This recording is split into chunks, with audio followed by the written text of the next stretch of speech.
Today is Mother's Day. It is, what's today's date? May 9th, and we are on lesson 129 of the Lessons of A Course in Miracles. Here's what lesson 129 has to say to us. Lesson 129, beyond this world, there is a world I want. This is the thought that follows from the one we practiced yesterday. You cannot stop with the idea the world is worthless, for unless you see that there is something else to hope for, you will only be depressed. Our emphasis is not on giving up the world, but on exchanging it for what is far more satisfying, filled with joy and capable of offering you peace. Think you this world can offer you that? Excuse me. It might be worth a little time to think once more about the value of this world. Perhaps you will concede there is no loss in letting go of all thought of value here. The world you see is merciless indeed, unstable, cruel, unconcerned with you, quick to avenge and pitiless with hate.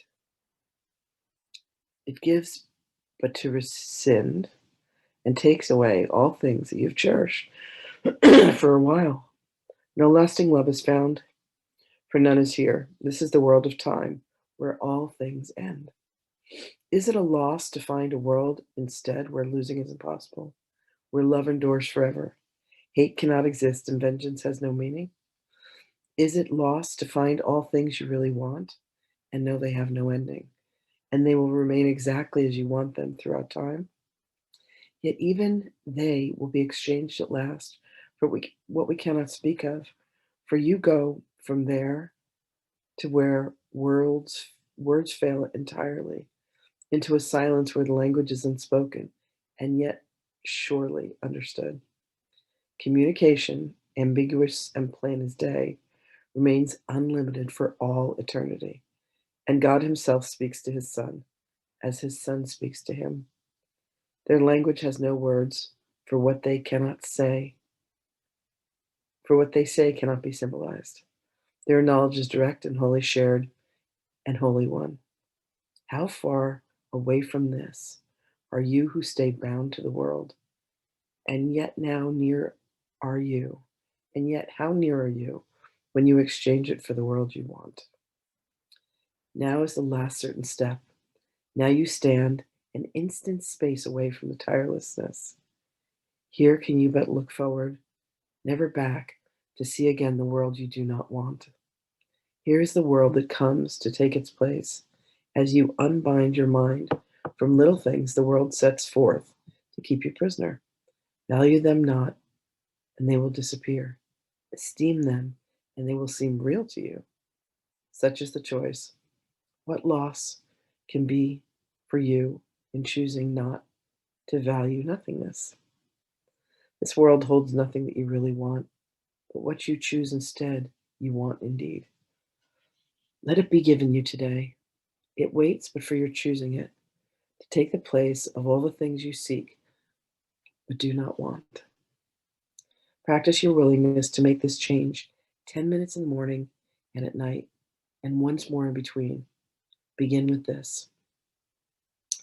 Beyond this world, there is a world I want. I choose to see that world instead of this, for here is nothing I really want. Then close your eyes upon the world you see, and in the silent darkness, watch the lights that are not afraid of this world light one by one, until where one begins another ends, loses all meaning as they blend into one. Today the lights of heaven bind you. Today the lights of heaven bend to you, to shine upon your eyelids as you rest beyond the world of darkness. Here is light your eyes cannot behold, and yet your mind can see it plainly and can understand. A day of grace is given you today, and we give thanks. This day we realize that what you feared to lose was only loss. Now do we understand there is no loss, for we have seen its opposite at last, and we are grateful that the choice is made. Remember your decision hourly, and take a moment to confirm your choice by laying by whatever thoughts you have. and dwelling briefly only upon this. The world I see holds nothing I want. Beyond this world, there is a world I want. Beautiful. Lesson 129. Beyond this world is a world I want.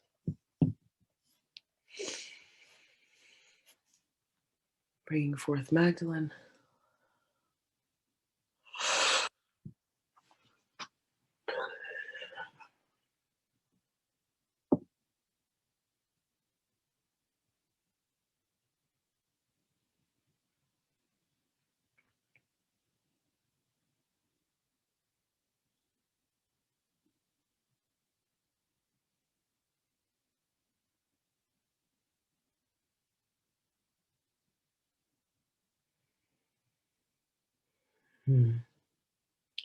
Greetings, beloveds. This world of illusion has indeed utilized the aspect of time to be able to seemingly slow down enough to understand the consequences of choosing the mind of personal will over the mind of God. All things are temporally, or all things have a beginning, a middle, and an end.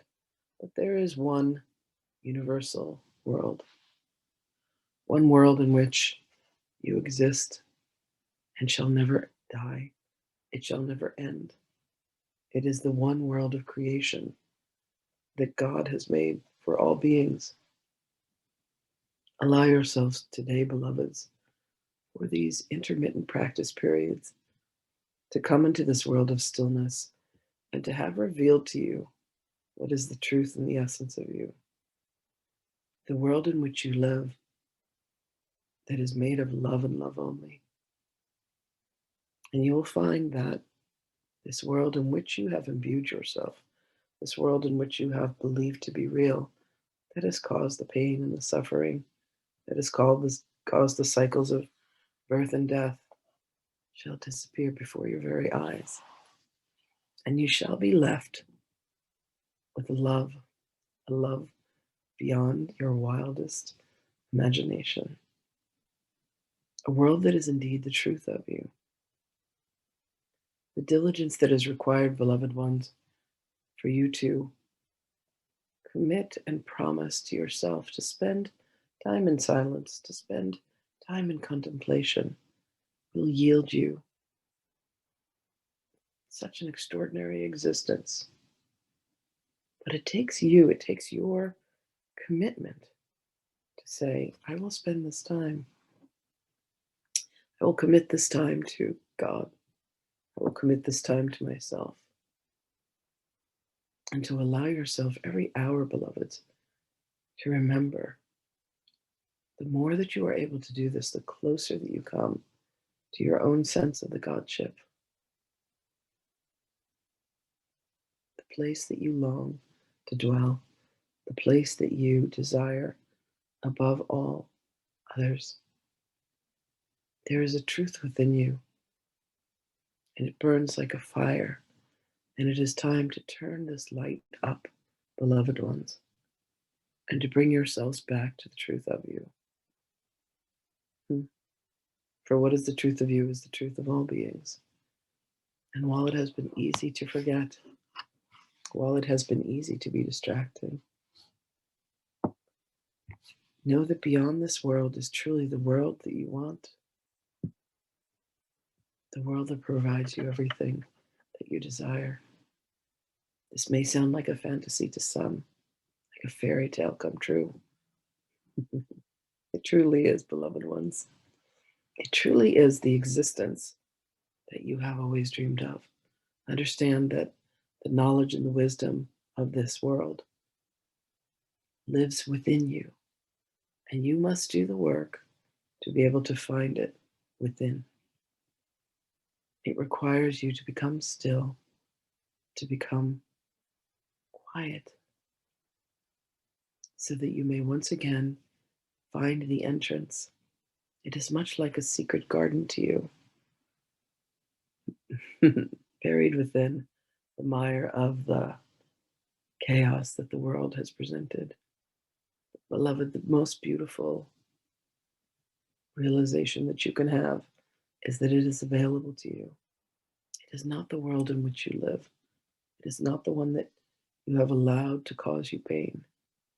It is a world that was created by God, by the aspect of you that loves and only loves. So allow yourself to find your way back to the garden, the secret garden. It is not that much of a secret, beloved. You have the key. When you follow the pathway of forgiveness, when you are willing to give up all that you have held on to and said is real, when you are willing to fully let go and let God and realize that your life is meant to be that of being of service to the divine, you give yourself the key. You find yourself the door. You unlock and you walk through, and you realize that you are meant to be an instrument of all that is good and all that is holy. You are meant to be of service to God, to all beings, to all universes and all dimensions.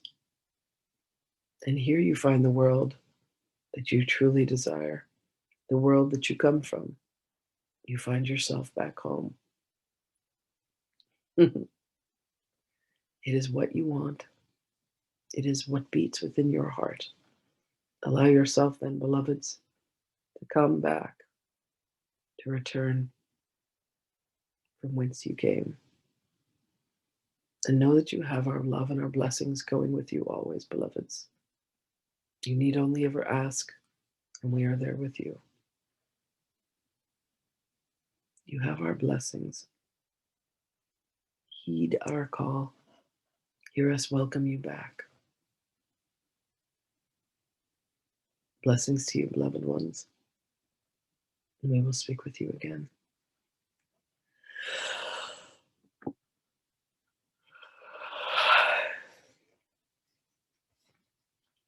Have a beautiful day, everybody. Happy Mother's Day.